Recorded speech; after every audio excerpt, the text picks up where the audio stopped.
The views and opinions expressed in the following program are those of the participants and do not necessarily reflect those of KSMQ Public Service Media Incorporated or its assigns. Hi, welcome to Garden Connections. I'm your host, Stephanie Passingham. On today's show, we're going to pay a visit to Prairie Moon Nursery, where we learn about native plants, especially flowers. We also will have a visit from Jessie Crane. She is a master gardener and she loves herbs. We're going to learn all about them. And of course, Chef Stephen Larson is going to give us a great recipe, this time using red bell peppers. Stay with us. Garden Connections is next.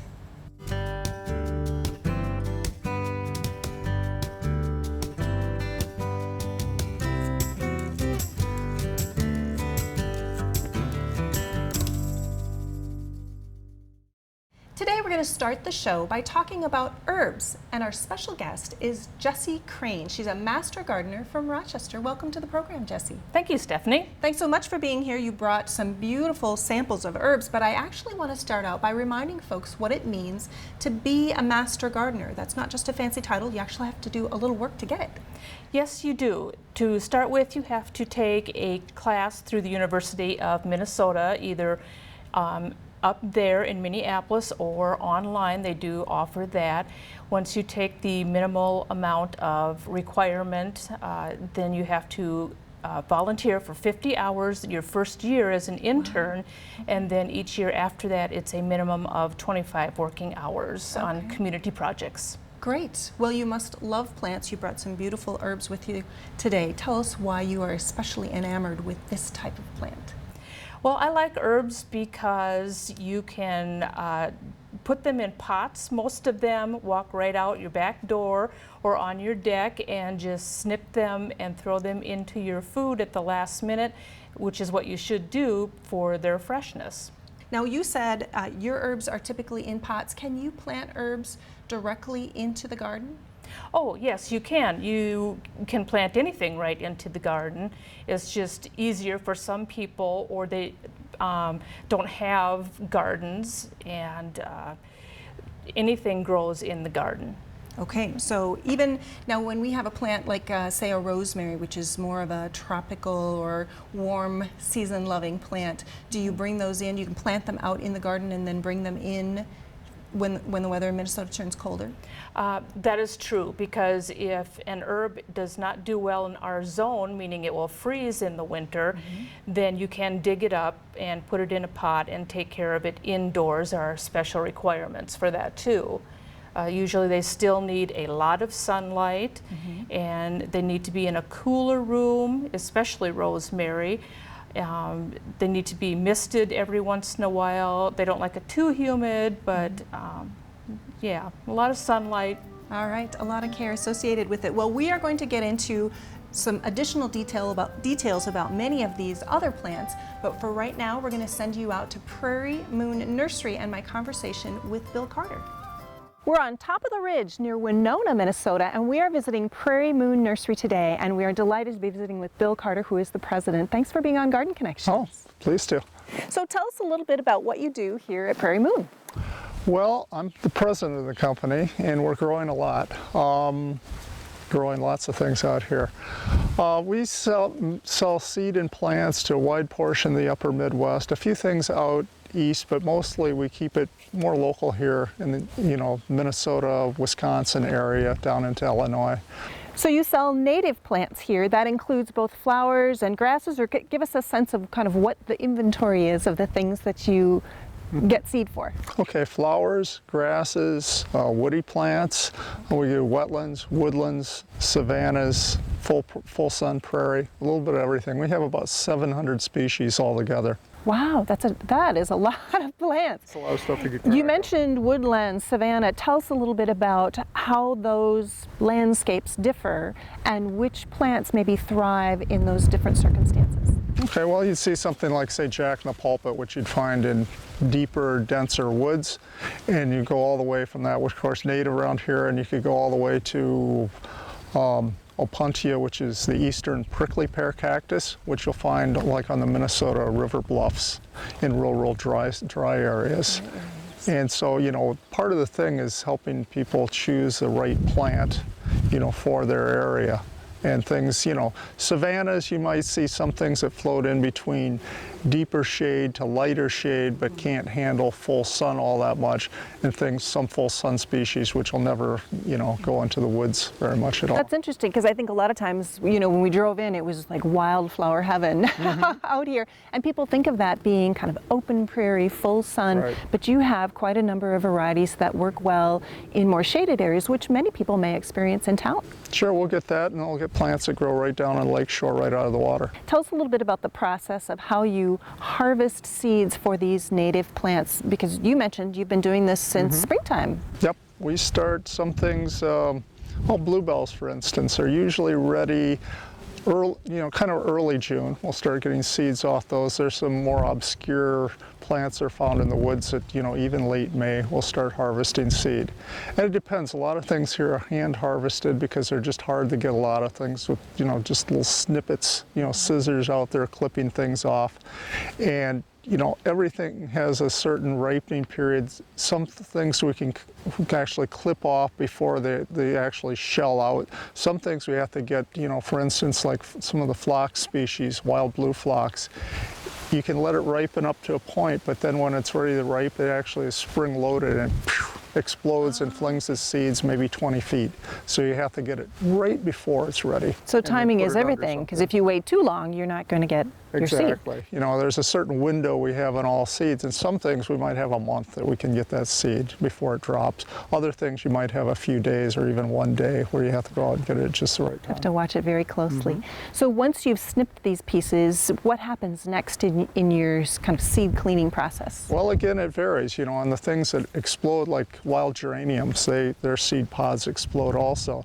So we'll lay those out in a sunny area and cover it with a screening material so that they'll pop, but the seed will stay. And actually, there's a number of species do that. Other things, you just let them slowly dry down. Shady species, we try and dry in the shade, not in the full sun.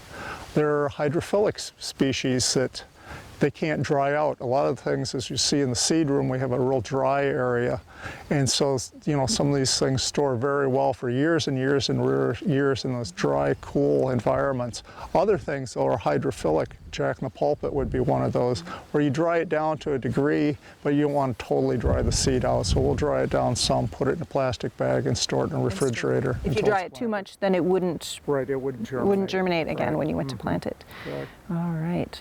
So in this whole process, some of these seeds are very small. How do you keep a handle of them when they're so tiny? Well, you know, it's funny because when they get real small, they tend to be heavier than everything around them, so very easy to clean. Oh. And so some of the real tiny things that you think would be real difficult to deal with aren't so bad. But the other thing, when we sow those out, of course, you have to sow a lot of them. The seeding rates is a big thing that we often talk about, you know, amongst other people who do native seedings. It's like, well, how much seed? You might have like compass plant where it's a fairly large, 660 seeds per ounce. You put that out in the ground, I swear every one of those is, you know, on bare ground. Every one of those is going to form a mature plant, and they can live 100 years. Wow. So you don't need a lot of that. Right. Other things you might have, like say a rush or something with 3 million seeds per ounce. Well, because that's 3 million, you said? Exactly. That seed is so tiny, it has such a little bit of energy. If it finds just the right little crack, it'll start growing and get going. But other ones mold, this and that. So you might have to put out, you know, 20, 30 seeds per square foot to really get that one so too. Your odds aren't as good, so you have to throw out a lot of seed. of seed. And it sounds like that's how the plant operates, is it just produces so much that somebody's bound to grow. What are some basic ground rules for planting native species from seed?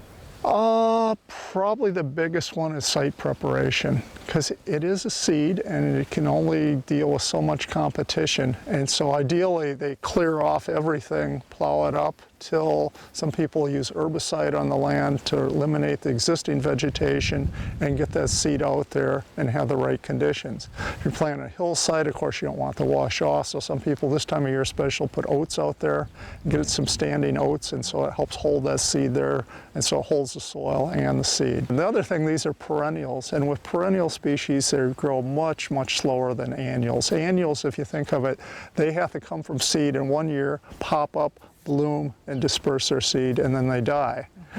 Perennials don't grow that fast, so a lot of times we're telling people the first year after the planting, keep everything mowed off, keep it like 6-8 inches tall. Okay. And so they're like, well, wait a minute, I got things growing. It's like, no, just most of the things you'll see out there growing that first year will be a lot of annual weeds. And so you're keeping those mowed off so the sun can get down and help things start growing.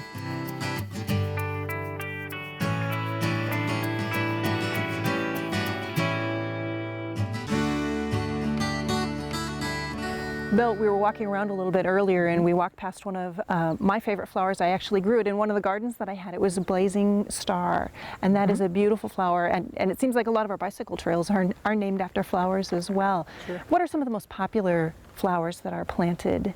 Well, the blazing stars certainly are one, and there's native up in this area, probably 4 of them. We went by the, of course, the prairie blazing star that was out there, but there's a number of other ones too.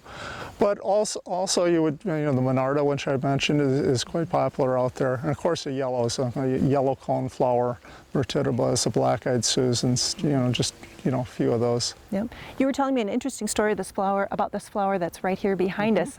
You said the cup flower? Cup plant. Cup plant. Right. Tell us the unique feature of that plant. So you can see there on the leaves of that plant, it comes together. So the 2 leaves that go out opposite are actually fused. And so the dew from that plant comes down into that little cup. And that, especially in dry periods like right now, is there's a water source for insects and a lot of different bird species that are out there. Great. And can the plant absorb? I think of those dewy mornings, when you do have a lot of moisture. Can the plant absorb it? Some. One of the unique features is sometimes little insects will drown in there, and so they get some nutrition for some of the insects that actually drown in that water, and the plant's able to absorb that. Absorb that too. Wow, fascinating.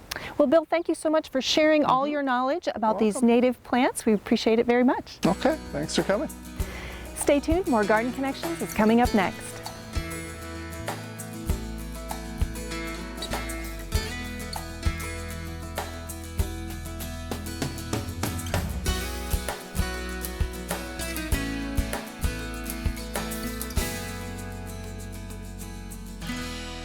Well, those were some beautiful flowers we saw out on the hillside in Winona. The color was tremendous, and I loved all the buzzing bees around those. You often get that with herbs as well, don't you? You were telling me about some hyssop that you had. Oh yes, the bumblebees love hyssop because they have a lovely purple flower on them, as well as cilantro. Once that gets taller and goes to seed, it has many scyphid flies that just buzz all around there, and they're great pollinators. Great, and you brought some of that with you. Let's take a look at that. Yes, I did. I love cilantro, and it can be troublesome. I've often had a challenge with it going to seed too quickly, and we're talking about this one right here. Yes, that's the cilantro, and it doesn't look like what you'd see in a store or at the farmer's market because it's gone past that stage. Cilantro grows very quickly, so use it fast if you're making salsa. Right. And it grows about 2 feet tall. It gets a lovely white flower on it, and if you have several plants, it has a huge bank of white flowers, and it's just beautiful. Really pretty. And the seeds on it, once they turn brown, that is what is called coriander. Right, so you can use it both fresh in the leaf variety, and then if it does get away from you, you're not sunk. Right. You can leave these. Now they're just starting to turn color in here, but they will eventually get dried up. And then do you grind them, or is there a husk to them? I just shake them loose from the plant. They are a little messy. You'd have to put them on a towel and pick through all the little fern pieces that come off. Yeah. But, yes. Very neat plant, very versatile. Now, since we have this out, tell us about this one. This is not one that I grow in my garden. This is French tarragon, and if you're going to grow tarragon, which is excellent for fish and poultry, it has a licorice taste to it. How's the smell? And it smells rather licoricey. Oh boy, does it ever? Yes. And if French tarragon is the one that chefs and culinary people use because it's the true tarragon, and you have to grow this from cuttings. It will not grow from seed. It doesn't grow true. Well, let's slide this one back, and I want to go back to flowers a little bit. You brought a beautiful lavender, which I adore, but also don't grow myself. Yes. So let's take a look at that one. Yes. It has a lovely purple flower to it. It's beautiful. And a lot of people grow lavenders just for the flowers. You can make sachets out of them. You can use the flowers for baking in breads, cookies. I've even had lavender fudge, which is very interesting. Wow. And the leaves smell, there's an aroma to this too. Do you just use the flower when you're garnishing or using the flavor, or can you dice up your leaves and add them to dishes as well? I have just used the flowers. Just the flowers. They have the good. best taste, and you should pick them right before they open up. Okay, so this is too far gone, but maybe something more like this one? Yes, yeah, in between a little bit. Somewhere in between, Yes. okay, so maybe more like this one? Yes. Right there. Beautiful. Now, how well does this grow? I think of this as being a more southern plant. How well does it grow in southern Minnesota and northern Iowa? It will grow. You need to mulch it in the winter. The thing with lavender, it's a little picky as far as it doesn't like wet feed at all. Wet So feed, okay. add some sand to your soil if you're going to plant it. It loves heat, so if you throw sand or pebbles around the base of it while it's growing, that helps it. It helps drain also. And the pebbles absorb the heat then and then give it back Yes. at night? Okay. Yes. Great. Beautiful plant. Beautiful plant. All right. Let's take a look at this one here, because this is also, I think, a really unusual one for folks. And then we'll get to some of the more common ones for people. But I wanted to, you brought this one especially to illustrate how trimming your herbs can also be of benefit to the plant. So describe this, and you've got some examples of what happens when you let it go and what happens when you've pruned it. Yes, this is called lemon verbena, and I believe it is from South America originally, so it doesn't do well here. You could bring it in the winter, but like most herbs, if you trim things back once it starts to get a little tall or gets flowers on it, you can see these leaves are much smaller, and this will bring out the plant. It'll be bushier and look healthier looking. If you just let it grow, then it gets spindly and flops over. Great. So trimming is a good thing. Are the smaller leaves more tender than also? Yes, they would be. They would be more tender. Now, I love basil, and this grows really well in our area. I've had it several years. And a friend of mine, because I used to let mine grow tall, and she showed me how to pinch it back. So I want to show viewers what that's like. And so you do end up with some end tips like this, but the really curious part about this plant that I found, or that she showed me, were these tiny little leaves that grow up in the, I call it the crook of the plant. Master Yes. Gardener, tell me the scientific way to explain this. Well, I would just say that's basically what it is. So the way she described it is you would kind of gently pull down those, and then she just pinched it. You can use the scissors too if you want, and just take it off right there. And believe it or not, these two little guys will, in short order, pop up and bush out for this plant. And then, of course, this is delicious with tomatoes and fresh mozzarella and a little olive oil. Yes. Fantastic. Love basil. Yes, and that's true. You have to make sure that you pinch it off right at those two little new leaves that are coming up. If you leave a stem on there, it won't come back. It won't come back, okay. Well, we have quite a few more herbs to talk about, but we're gonna send you to Chef Stephen Larson for his recipe, this time using red bell peppers. Welcome back to the kitchen. Roasted red bell peppers are a favorite of gardeners all over the world. And I'm going to show you a recipe now how to use roasted red bell peppers to make a classic Italian antipasto. So first thing you need for roasted red bell peppers is to roast them. I like to do that over an open flame. Now you can do this inside over a burner, or you can do it outside over your gas grill or charcoal grill, which will make the cleanup a lot easier. But this is what you want to look for. You want them blackened all over on the outside. Once that happens, put them in a tightly covered container and let them steam until you can handle them, about 5 or 10 minutes. Then you'll clean all of that off the outside, and this is what you will have after that's done. Now we need to clean this of the core and the seeds. So we can do that by opening it up and just pulling all of that out. Oops. Set that aside. And we have our mostly cleaned bell pepper. I make sure and get the seeds out of there.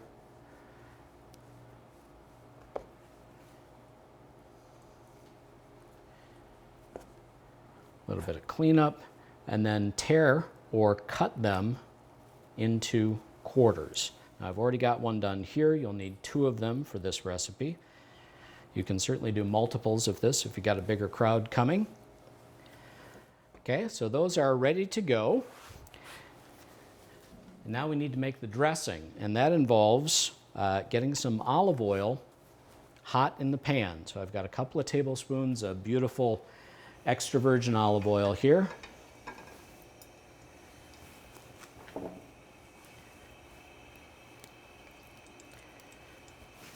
To that, we're going to add 2 tablespoons of blanched slivered almonds.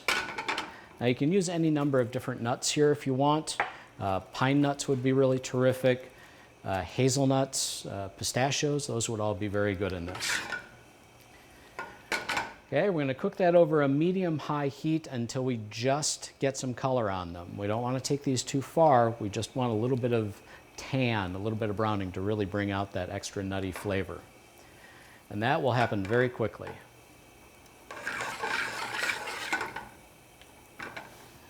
And that's how quick that happens. Okay, so just a bit of light toasting.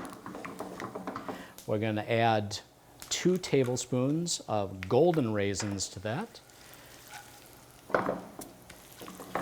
And we'll stir that around in the hot oil, and that will do 2 things. It will plump the raisins a little bit, get a little caramelization on them. It's also going to cool the oil down a bit so that we don't end up overcooking the almonds. Keep that stirring, just using the heat of the pan. Okay, we see how those are plumping up nicely. It's exactly what we're looking for to finish the dressing. Teaspoon of sugar, tablespoon of vinegar. That's our agrodolce, sweet and sour. A bit of salt.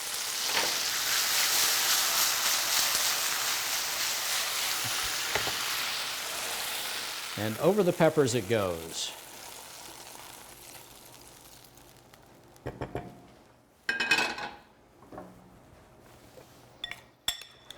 Now we can give those a quick bit of a stir.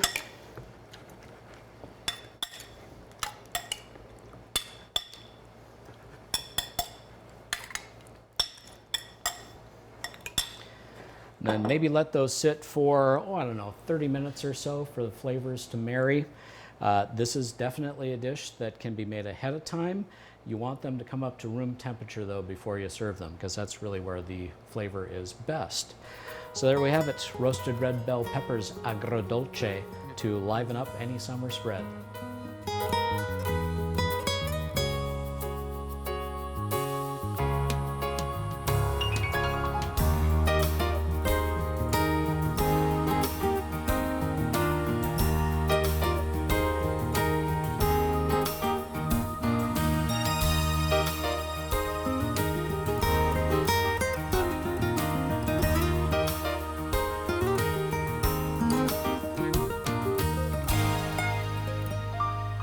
Well, that recipe looked fantastic. I always love the food that he comes up with. It's just delicious. Let's talk a little bit about parsley. Parsley is sometimes a maligned herb. Used to be you'd get it on your dinner plate and it was that really bunched up tight parsley and you'd chew on it a little bit, and as kids it's like, oh, parsley's terrible. But fresh parsley actually is really good. Tell us a little bit about this underappreciated plant. All right, yes, it is underappreciated, and especially this one, which is the one you were referring to. This is curly parsley, and that's the one that goes on your dinner plate. And as we grow older, our palates change, and they put it on your plate partly because it's a good breath neutralizer. After you eat, it takes care of your bad breath. Always a benefit. So we have curly leafed, and the other is a flat leafed, which looks similar, but is just more open. Yes, it's a bigger leaf and it is flatter, which is the herb of preference for cooking because it has just a little bit better taste to it, whereas the curly leaf is a little on the bitter side. Okay, very good. If folks are interested in learning more about herbs, besides becoming a master gardener and studying themselves, what are some other resources that they can use to find out more about herbs and how they can take care of them in the garden, but also use them in the kitchen? I mean, that's what these are here for. Well, there's a couple of on-site places I can look, and one is the University of Minnesota, and they will show you herbs and actually what's diagnostics as far as what's wrong with your herbs if you're planting them, that type of thing. And there is an Herb Society of Minnesota that you can join too. And it's often great to just visit with people who love herbs like you do. Yes. That's great. Well, thank you so much, Jessie, for coming in and sharing your beautiful plant specimens and all the information that you have about herbs. We really appreciate it. Well, thank you, Stephanie. And thank you for watching today's program. I hope you've learned something and maybe fallen in love with herbs just a little bit. I hope to see you next time on Garden Connections. On Garden Connections, we'd love to see photos of your garden. Or if you have questions for our garden experts, contact us by emailing garden@ksmq.org or like us on Facebook.